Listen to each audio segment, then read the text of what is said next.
Hi bunny lovers, and welcome back to Oliver's Corner. On this week's episode, I'm going to be talking a little bit about what to expect when you're expecting a bunny. So if you want to find out all of the things you need to get organized before bringing home a new bunny, make sure you keep watching this video.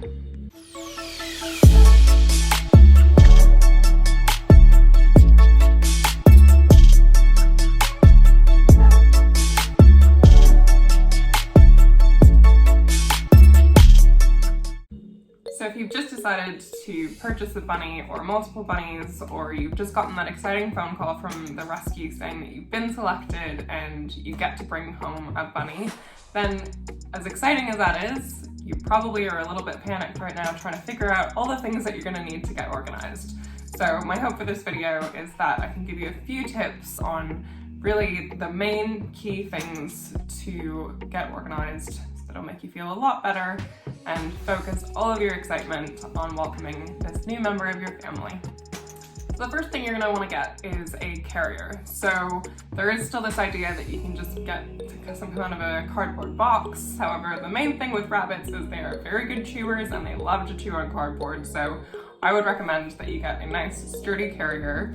I'll leave a few options down below in the description box. Just get a good size carrier that your bunny will have lots of room to rotate around in, and put down some blankets or a little pet bed in there so they're nice and comfortable. I would also recommend that you put in some hay so that they've got that to chew on, and maybe even just a pee pad to put at the bottom, because it is possible due to stress or just maybe they didn't go to the bathroom right before you pick them up, so they just might have an accident in the car, and you'll feel a lot better if there's a nice pee pad there or a towel, something that you're happy to throw in the bin or the wash. So outside of getting a carrier to go and actually pick up your rabbit from the rescue or the breeder, the absolute most important thing for you to do before you pick up your bunny, making sure that you've identified and located a rabbit savvy vet in your area. The last thing you want is to end up in a situation where you're in an emergency or you've got a million questions because you've got this new pet and you don't know who to speak to. You don't know where to take them in an emergency. It's going to make everything way more stressful. And if you're already panicking about something going wrong, the last thing you need is to add additional stress into that moment by also trying to figure out where you can take them. So outside of actually locating your go-to regular rabbit savvy vet, I would also recommend that you take that time to also locate an emergency vet clinic that will see rabbits. So obviously, much like any doctor's office, they typically are only open during business hours. However, there's always emergency clinics that are open 24 hours. So you want to make sure you've got one of those located and that you've actually confirmed that they are rabbit savvy, because in an emergency, you need to know where you're going. The next thing is you're going to want to make sure that their living area is ready to go for when you bring them home. So one thing to keep in mind with this is that even if you are looking to free roam your rabbit, in the first few days or weeks, you are probably still going to need a sort of gated off space that's just for your bunny, and that's for a few different reasons. So one of them is it'll really help with litter training if you can keep them contained to a small area that's just their space. It also means they won't have as many accidents everywhere else, so if you just give them a nice contained space in the first few days, it'll make your litter training a lot easier. The other thing as well is in terms of just them getting acclimatized to the new space, it'll really help with their sort of territorial instincts if you give them a small space that's their own and grow that space gradually. I hear a lot of things online about people who are noticing their new bunnies having accidents or like marking their territory in certain areas of the house. This is really, really normal behavior, and it's just a matter of them trying to feel at home in their space. So if you can get them used to a small space, start getting them used to your odors and what's going on around you, then it'll make it a lot easier for them to acclimatize to that space and feel at home if you really make that a gradual step-by-step process.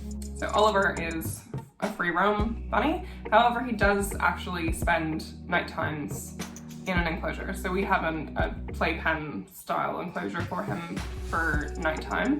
And so we like having something that's kind of easy to take apart so that during the day he can go in there and come out of it to his heart's content. So one thing you're definitely going to want to include in that space is some kind of a hidey house. So this can come in all sorts of different varieties. It can be something like a tunnel that's got multiple exit points. It could be an actual little cat hidey house. You want to make sure that there are a few spaces where they know that they won't be bothered. So you can kind of treat it as a little safe space for them. So if that's the hidey house, or if it's under a particular piece of furniture that they really like to sit, just give them a space where they know that you're going to respect their boundaries, and that will really help them to acclimatize better into the space and know that they've got a little safe place that's just for them. So another thing when it comes to establishing their little space is you're going to want to figure out where to put their litter box. Now this might take a little bit of trial and error. Bunnies are actually more likely to dictate this than you are, so I would just say put it somewhere to begin with that you think seems like a logical place, and kind of just go with what they decide. So they might prefer a different part of their space. I've heard that corners are typically a bit of a favorite with bunnies, although sometimes just having a rectangular or square litter box will kind of help with that.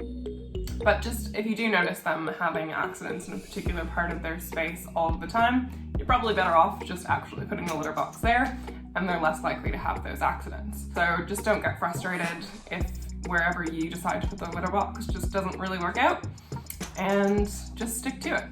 So another key thing to consider before bringing your bunny home is what level of bunny proofing you intend to do in your space. So this obviously depends on how much of your home the bunny will be involved in. So if they're completely free roaming, this can get quite labor intensive, and you'll probably spend a lot of time and money on bunny proofing, but I promise once it's done, it's done. And it's going to be far less of a hassle to just get that done rather than having to stitch up things that have been destroyed and having to replace furniture, cables, or God forbid if your bunny gets injured from lack of bunny proofing.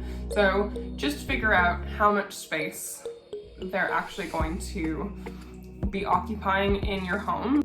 The main things to focus on are matters of safety. So making sure that your cables are protected would definitely, in my books, be the main priority. But otherwise, in terms of floorboards or wooden furniture that you're kind of not sure whether you should bunny proof, my recommendation is to actually just kind of watch and decide as you go along, because there's not really much point in spending time and money bunny proofing every last inch of your house and then realizing that they never had any interest in floorboards after all. Just figure it out as you go along and making sure that you have checked all of the safety boxes first. So you want to make sure as well that you are giving them a chance to get used to you. So whichever room you set up their little home base in, you want to make sure you're spending a lot of time in that space and that you're talking to them throughout the day. You want to make sure that they are getting used to the sound of your voice and that they get used to having you around so that you aren't just a threat every so often. It's one of the many advantages of having bunnies indoors is that they really grow a lot more accustomed to you a lot more quickly. So you're not just an occasional source of food or, pulling them out of a space every so often just to play with them. You learn to coexist with them and they'll just bond with you a lot more quickly. So just make sure you're talking to them throughout the day and getting down on their level, but even if you're not actively interacting with them, that you are sharing a space and allowing your bunny to get used to you. You also just really want to make sure that you're not crowding them in the first few days. Being a prey animal, they are going to be really naturally nervous about any new environment, potential dangers, potential predators around. If you've got other pets or young kids, or if you're overly excited about getting into their space, you just want to make sure that you're giving them plenty of space and letting them come to you on their own terms.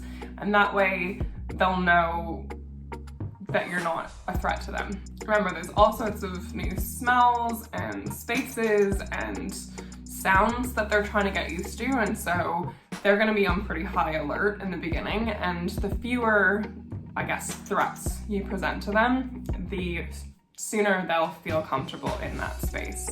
So take it slow. It can be really frustrating, I know, because, sometimes with kittens or puppies, they're so excited about humans that, you get that instant, reward straight away of them being so excited about you. The reality is that bunnies are different that way, and you have to be respectful of that. So if you give them time and you give them space, they will come to you, but you do have to let them do that on their own terms. The next thing you're going to want to do is come up with a routine that you're happy to stick to. So bunnies are pretty adaptable when it comes to adjusting to your routine. So if you're someone who wakes up really early or you're more of a night owl, they'll adapt pretty well to whatever routine you establish for them, but they are kind of sticklers for routine. So you want to make sure that whatever you decide to do in terms of their meal times especially is something that you can really stick to. So decide for one thing how many times a day you're going to feed them. You might be someone who prefers to only feed them once a day, a larger quantity, or you might be happier to serve them, a breakfast and a dinner and have a little bit less. So just decide what that's going to look like and make sure you stick to it. Now, as much as it's good to be mindful in the first few days of not making any crazy loud noises or deciding to start a construction project in the same room where they're living, you do want to make sure that you are still going about your life, because ultimately the sooner they get used to the smells and sounds of your daily life, the quicker they'll adapt to it and they'll be less scared of it in the long run. So just for an example, we live in a small 1-bedroom apartment, and Oliver in his last home was actually living outside, and so he's never really dealt with any of the sounds from the kitchen, like the sizzling of food in a frying pan or blenders. Were all sounds and smells that he really had to adapt to, because having never heard them before, instinctively he's going to be fearful of them, but over time he's gotten used to them. So there's no point sort of stopping the normal activity of your life if it's something that's going to be a regular occurrence. Just enjoy this time, because you will probably experience some frustrating moments and things probably won't go to plan, but this is such an exciting thing. You've got a new fur baby, a new member of your family, and what an amazing thing you're doing by bringing this animal into your home and giving them so much love. Make sure you take the time in this new chapter to really bond with them, give them the time and the patience that they deserve, and take lots of photos. Feel free to send them to us on Instagram. If you've got any questions, please feel free to reach out either in the comment section below or on Instagram.